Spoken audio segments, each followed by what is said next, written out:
Welcome back to Celebrity Radio. It's Alex Belfield talking to an old friend and a true star, Christopher Biggins. How are you? I'm very, very well indeed, thank you. We've just done a matinee, which went really, really well. The audiences here are fantastic in Nottingham at the Theatre Royal. It's a great joy and an honour to be here in this 150th year of the theatre. Funnily enough, the last time I was in this dressing room was with Ken Dodd, who was doing the 150th concert. He started his career in 1954 in Nottingham, at the theatre next door. I mean, there is something about a beautiful theatre that gives a show an extra edge, isn't there? I mean, there really is. And there are beautiful theatres, and then there's the Theatre Royal Nottingham, which is unbelievably beautiful. And then there are some hideous theatres. And, I'm not going to mention them because, it would be very unfair. But, it's a joy to play here. And it's a joy to play all these types of theatres around the country. And there are quite a few of them, I'm pleased to say. And here we are at Aladdin. I saw it last week for press night, and it is a truly spectacular show. And what steals the show is your costumes, let's face it. They've put a ton of money into this, haven't they? They really have put a ton of money. I mean, I think it's great because we said, because it's the special birthday of the theatre, we want to make it very special. So, I mean, the effects, forgetting my costumes for a moment, the effects are amazing. I mean, the cobra at the beginning, the flying carpet, me flying in at the end in the curtain call, and then my costumes, which I think I can safely say they're the best costumes I've ever had in my whole career. So it's been fantastic. And they do drive the show. I mean, every sort of 10 minutes you come on in a new costume, and it does take people's breath away. They're extraordinary. A few technical questions. How much do they weigh, and how tired are you after you've changed 13 of them? Well, it is, if I'm not on stage doing my acting bit, I'm in the wings changing, and I've got two wonderful dressers who throw me in and out of these costumes. I mean, I don't know if they could put me in something that I wasn't supposed to be in and I still walk on stage. But no, we've got it down now to a fine art. We had a few glitches at dress rehearsals and things, and I thought, I'm not going to do these changes, but we do them, and they're fantastic. I mean, I tell you what I love is the bush that removes our clothes, because I tell you why that's so good, because it's an old-fashioned pantomime sketch, which I think they're dying out now. I mean, people say to me, why don't you do slapstick? And of course, why don't we do slapstick? I mean, there's so many problems because the stage gets wet and people could slip, and the microphones could get damaged and all those sort of things. But I'm pleased that we're bringing back the old-fashioned stuff. It's great. Yes, I thought your bush was one of the most impressive things in the musical. The other thing I loved about the show was your wishy-washy, who's tremendous in this, and he does a thing where he tells a story through packets of different things. I won't give it away. Again, they're the backbone of Panto. Those are the bits you remember. Absolutely. Ben Nicholas is just fantastic. I mean, he's a wonderful comic, and he really thinks about what he's doing, and he's great, and he's very, very clever. And that particular sequence, you're right. And then I ask him to explain what's gone on, and he tells me in about 3 minutes everything that's gone on so far in the first act. So no, I think we're blessed with a wonderful cast. I mean, we've got the most wonderful Simon Webb, who's his first, a virgin to pantomime, who I think is brilliant. We've got a marvellous Scheherazade. James Barron as the villain is sensational. I mean, his number at the opening of Act 2 is just breathtaking.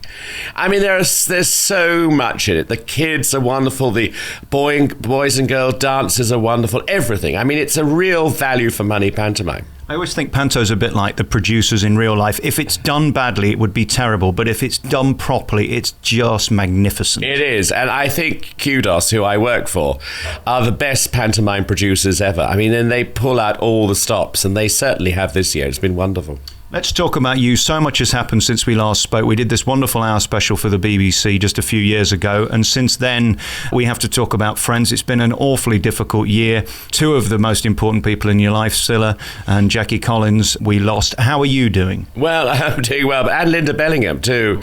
I mean, in the last 2 years, I've lost about 80 friends, and I put it down to the fact that I've getting older, and also that I have too many friends. But it has been absolutely ghastly, I can't tell you. And especially Silla and Linda and Jackie. I mean, I saw Jackie, literally, she was at Jones Collins's damehood party. And I spoke to her for a good half an hour, and we had a laugh, and she was great. And then she came back and did Loose Women, and I rang a friend and said, I think she's had some terrible work done. Never occurred to me she was ill. I thought she'd had some awful plastic surgery done. And of course, after that interview, she went back to America, she went to bed, and she died. I mean, and nobody knew.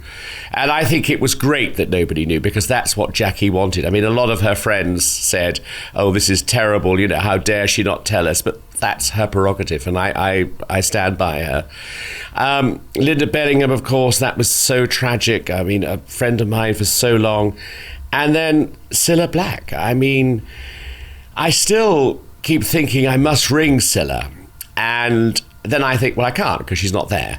And we always used to finish off our conversations. I used to say to her, well, okay, see you next week, and love you very much. And she used to say, love you more. And the phone would go down. And I really missed that. And then every year at Christmas time, in the pantomime, she used to send me flowers. And of course, they didn't arrive this year. So it was a sadness. Did you say 80 people you've lost? 80 people. I mean, I think that the trouble is there's lots of, most of the people I know were cancer. My best girlfriend in the world was alcohol. I mean, there are so many things now that take people away. It's terrifying. I mean, that's why I do so much for charity, because we need to resolve all these problems that there are in the world, and there are so many.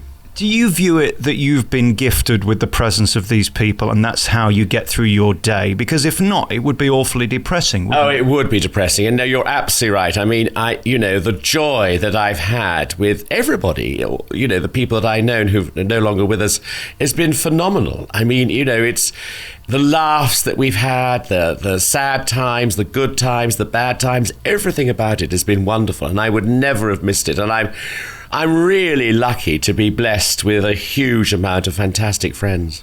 You've had such an amazing career in life. As you look back, as you sit here at this point, starring in a pantomime, you're still at it. Again, you've beaten the odds. You're still in work, and you're still here, and you're still current and relevant. I know. I mean, it's amazing. I mean, I suppose the current and relevance thing has to be put down to I'm a Celebrity, Get Me Out of Here, which, believe it or not, is 8 years ago. I mean, people say to me, oh, we love you. Still, we loved you in the jungle. And I say it was 8 years ago. They said, no, don't be silly, it can't be. Well, of course it was. And that was a turning point in my career. I mean, I'd done everything by then. And then suddenly winning and finding the love and affection of the whole country practically behind me was just phenomenal. I mean, it was extraordinary. And I'm still living off it, which is fantastic. Yeah, and we do need to be a bit real in this interview, because I interviewed you just shortly afterwards, a couple of weeks, and I walked past you, I didn't recognise you, were so thin. Christopher, we've been on the burgers again, haven't we? We have, oh dear. I know, I think go back to the jungle immediately and lose weight. Terrible. What is it? I mean, I'm a guy who can't eat carbs. If I do, I put on 3 stone by tomorrow. I mean, I've always been fat. I have to fight every day. Is it something you worry about and need to take care of? Because we don't want to lose you to a heart attack. No. I mean, no, you don't have to worry at all, because within that I know that I'm healthy. I mean, I when my girlfriend, who died of alcoholism nearly 2 years ago, I gave up alcohol, and I went also to my doctor to have an MOT, and everything was fine. She said, your liver, just a little bit. She said, how much do you drink? And I said, well, probably 2 bottles a night. And she said, so do you want to lie in your bed dribbling, or do you want to die in your bed? And I said, point taken. So, no, we went out, a few of us. James Barron had his mother and father in last night, Keith Barron. So we went for a meal, and it took ages to order, and we ate about 4 baskets of bread, which of course is ridiculous, because then when the meal comes, you You're too full up. Oh, the bread was delicious though. It was really good. And as we sit here starring in pantomime, sell-out audiences, Nottingham's one of the most desirable pantos to be in. How do you view yourself? Because from my perspective, you're a legend. I think we sat in this dressing room 20 years ago, more or less doing the same interview about you in pantomime, and I probably asked you the same question. Well, I think I have achieved a lot. And funnily enough, I've been thinking in the last couple of days that this is the best pantomime I've ever done. I think I've had the best reviews that I've ever had. And, you know, unless Kudos take this pantomime in everything in it, with the same cast, with one or two exceptions, perhaps, if they've got to go somewhere else, that would be great. But if they don't, I might say enough's enough. I think I may say my pantomime career is over, because I don't want to be carried on by a couple of male dancers like certain people I knew happened to, or, you know, not be able to give the goods. I mean, I think it's so special. And you know, I'll be 67 next week, and that means I'll be 68 the following year. I mean, it's just, I would quite like to have Christmas at home, you know, and that was the point of I'm a Celebrity, wasn't it? That was to give you a year off, because you were doing pantomime before it was cool. Let's remember that. This has been your life. No, absolutely. I mean, I think this is going into my 40th year of pantomime, and I remember when I was first asked by Dougie Squires and Jamie Phillips to go to Darlington to do pantomime. I said, don't be so stupid, how dare I'm an actor.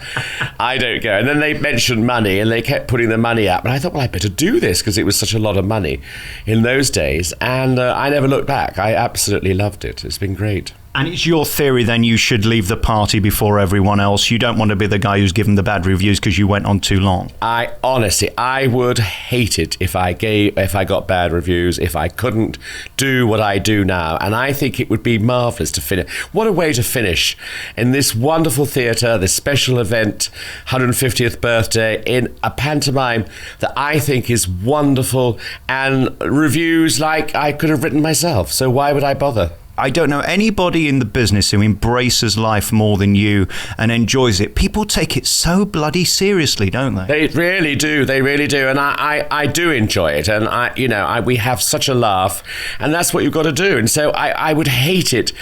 I would hate it to become laborious. And funnily enough, I talked to my best friend Leslie Joseph this morning, and she sort of agreed with me, and I think she, you know, may do the same thing. I mean, it's you know, we love it so much. We don't want to do it any less than what we can do at our best. I was talking to Ian McKellen about this recently, and it's very interesting, as you mentioned, being a gay man in the business. So much has changed. Do you think it's inspiring now that it is no longer an issue whether you're gay or straight? People don't care, or is it still a problem but we don't talk about it? No, it's not a problem. And I think there are more people in television who are gay than ever before. I mean, it's extraordinary. I mean, the pink television is alive and well and living, and radio. And so, no, it's great. I mean, I remember when I was I had two children's shows. One was called On Safari and the other one was called Rent-A-Ghost. And you had to be really careful in those days because, you know, being gay was thought to be a paedophile. And, you know, they didn't know the difference. You know, people were ignorant. So you had to be very, very careful. But now I've always been myself. I've always maintained that. And I mean, I feel sorry for people who haven't come out in our industry because I think they can't really have a proper life. So what was it? Was it Auntie Vi? Was it Mum? Who was it who gave you this power to be you? Because ultimately that's the hardest thing if you're going against the tide of what's popular at that point. Well, I think my parents definitely enabled me to do whatever I wanted to do, which was fantastic of them, and they were wonderful. Auntie Vi was marvellous. I've got a lot to say about Auntie Vi. I had a trifle. Don't start on that. We did 20 minutes on that last time. I know. I was robbed by Celebrity MasterChef because they said it was too easy. Who said that Celebrity MasterChef have to be easy? Difficult, rather. So, no, I mean, I don't know where it comes from, but I'm thrilled that I am who I am. Were you ever turned down for work? Did anybody ever talk to you about it? Or the fact that you were so confident, did that sort of override all that stuff? Well, I'm not aware of being turned down for work. I mean, I'm sure I have been, but still, work comes in, I mean, during this run on our Monday off, I'm going up to interview all the new Big Brother celebrities going into the house, so that is going to be fantastic. And there's things happening all the time, and it's exciting. And the other thing that perhaps I might not come back to pantomime is that I want to do more traveling. I want to see the world. There are all sorts of things I want to do. I want to be with my partner Neil more. So there's a lot of things, a lot of pluses. I'm very sorry to hear that we might not see you again in these frocks, because you are truly the greatest dame. You've been doing it longer than anyone else, and you're still here surviving. And I know it's been a tough year, and we thank you for coming to Nottingham, because you are truly a star. Christopher Biggins, thank you for your time. Thank you so much.